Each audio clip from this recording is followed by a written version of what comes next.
നാവിൽ അലിഞ്ഞു പോകുന്ന നല്ല സോഫ്റ്റ് കേസരി ഉണ്ടാക്കിയാലോ. 3 ടേബിൾ സ്പൂൺ നെയ്യിൽ കുറച്ച് നട്ട്സും കിസ്മിസും വറുത്ത് കോരി മാറ്റി വയ്ക്കണം.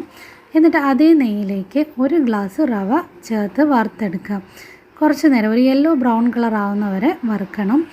ഇത് നിങ്ങൾ വറുക്കാത്ത റവയാണ് ചേർക്കുന്നതെങ്കിൽ കുറച്ച് നേരം കൂടെ ഇട്ടിരിക്കേണ്ടി വരും. പിന്നെ അത് പാത്രത്തിലേക്ക് മാറ്റിയിട്ട് അതേ പാനിൽ ഒരു 2.25 ഗ്ലാസ് വെള്ളം തിളപ്പിക്കാൻ വെക്കണം. അതിലേക്കൊരു 4 ഏലക്ക പൊടിച്ചതും കുറച്ച് ഫുഡ് കളറും ആഡ് ചെയ്ത് കൊടുക്കുക. വെള്ളം തിളച്ചതിന് ശേഷം അതിലേക്ക് നമ്മൾ വറുത്ത് വെച്ചിരിക്കുന്ന റവയെ കുറേശ്ശെ ആഡ് ചെയ്ത് കൊടുത്ത് നല്ലവണ്ണം മിക്സ് ചെയ്യണം. കൈ എടുക്കാതെ ഇളക്കി കൊടുക്കണം. റവ പെട്ടെന്ന് വെള്ളം വലിച്ചെടുത്തോളും. അങ്ങനെ അതൊരു ഡ്രൈ പരുവത്തിലാവുമ്പോഴത്തേക്കും അതിലേക്ക് നമ്മളിനി പഞ്ചസാര ആഡ് ചെയ്ത് കൊടുക്കണം. ഒരു 1/4 കപ്പ് പഞ്ചസാരയാണ് ഞാൻ എടുത്തിരിക്കുന്നത്. 1/4 കപ്പ് പഞ്ചസാരയ്ക്ക് നല്ല മധുരം ഉണ്ടാവും. ഒരു മീഡിയം മതിയെങ്കിൽ അത്രയും ചേർക്കണമെന്നില്ല. ആദ്യം ഒരു പകുതി ആഡ് ചെയ്ത് കൊടുക്കുക. അപ്പോൾ അത് വീണ്ടും ഇത്തിരി ലൂസാവും.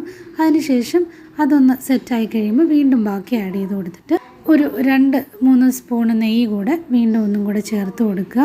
നെയ്യ്, പഞ്ചസാര ഇതെല്ലാം ഓരോരുത്തരുടെ ഇഷ്ടാനുസരണം ചേർത്താൽ മതിയാവും. പിന്നെ നമ്മൾ വറുത്ത് കോരി വെച്ചിരിക്കുന്ന നട്ട്സും കിസ്മിസും കൂടെ ഇതിലേക്ക് ആഡ് ചെയ്തിട്ട് ഒന്ന് സെറ്റ് ചെയ്ത് വയ്ക്കുക. ഇനി പ്രത്യേകിച്ച് നമുക്ക് ഷേപ്പെങ്കിലും വേണമെങ്കിൽ ഒരു പാത്രത്തിലേക്ക് ചൂടോടെ തന്നെ മാറ്റണം. അതങ്ങനെ ഇത്തിരി തണുത്ത് കഴിയുമ്പോഴത്തേക്കും മറ്റൊരു പ്ലേറ്റിലേക്ക് എടുത്താൽ നല്ല ഷേപ്പിൽ കിട്ടും. നല്ല സോഫ്റ്റായിട്ടുള്ള കേസരിയാണിത്. കേസരിയൊക്കെ ഉണ്ടാക്കാൻ എല്ലാവർക്കും അറിയാമായിരിക്കും. എന്നാലും ആരെങ്കിലും അറിയാത്തവരുണ്ടെങ്കിൽ ട്രൈ ചെയ്ത് നോക്കണം. വീഡിയോസ് ഇഷ്ടമാകുന്നുണ്ടെങ്കിൽ പ്ലീസ് ലൈക്ക് ആൻഡ് സബ്സ്ക്രൈബ്. ഇനി അടുത്ത വീഡിയോയിൽ കാണാം.